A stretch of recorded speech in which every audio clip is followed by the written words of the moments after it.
Si vous prévoyez des vacances en Nouvelle-Zélande et vous ne savez pas comment vous y prendre pour trouver un logement, je peux vous aider. Coucou tout le monde, moi c'est Tehani depuis 2014. Je vis en Nouvelle-Zélande. Depuis 2017, j'organise des voyages pour des familles ou des groupes qui veulent voyager en Nouvelle-Zélande.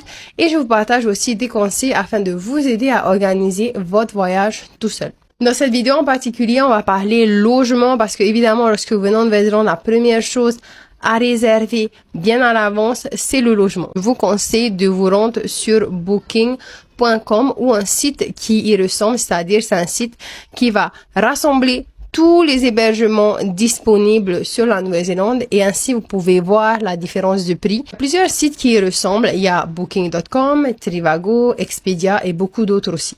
Pour réserver, vous pouvez passer directement sur ces sites.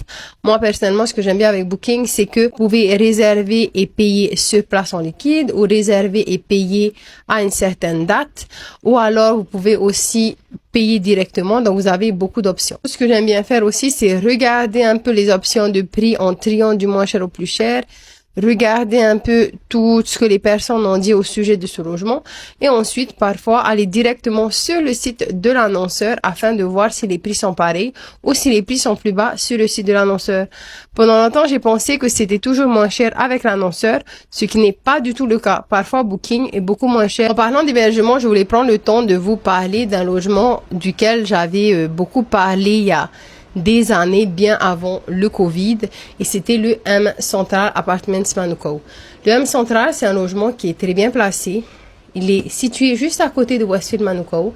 Il est juste à côté de la station de train, juste à côté de la station de bus. Donc, si vous voulez venir ici pendant quelques jours, faire du shopping et visiter sans avoir besoin de voiture, c'est vraiment un emplacement super. Et les prix sont assez abordables, je trouve. Ce qui est bien aussi avec M Central, c'est que ce sont des appartements. C'est-à-dire que vous avez des appartements, une chambre, deux chambres, trois chambres, et il me semble qu'ils vont jusqu'à 4 chambres si je me trompe pas. Que j'avais partagé le M Central il y a des années de cela, je crois que ça doit faire 7 ans peut-être, je ne sais plus.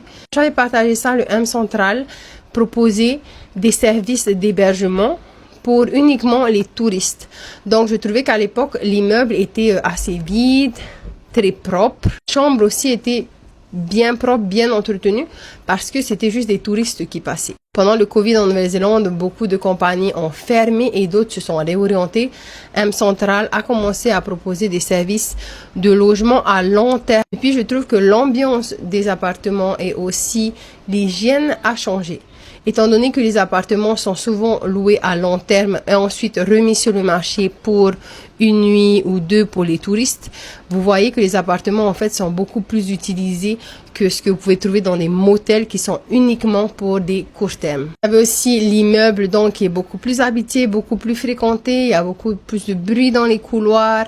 Voilà, c'est un peu différent je trouve et peut-être même un peu moins sécurisé, surtout si vous êtes tout seul, puisqu'il y a des personnes qui vivent autour de vous. Évidemment, vous pouvez croiser plus de personnes dans les couloirs. C'est toujours un superbe logement, c'est toujours un bon hébergement pour les familles, une bonne option, bien située. Mais voilà, je voulais quand même faire un petit update parce que depuis, beaucoup de choses ont changé. J'ai pas eu l'occasion de vous le dire étant donné que j'en parlais déjà. J'ai trouvé que c'était juste de vous le dire maintenant. En tout cas, j'espère que cette petite vidéo vous aidera. Si vous avez d'autres questions concernant les vacances en Nouvelle-Zélande, n'hésitez pas à me laisser ça en commentaire et je me ferai un plaisir d'y répondre. Sur ce, moi, je vous dis à très vite pour de nouvelles vidéos. Nana.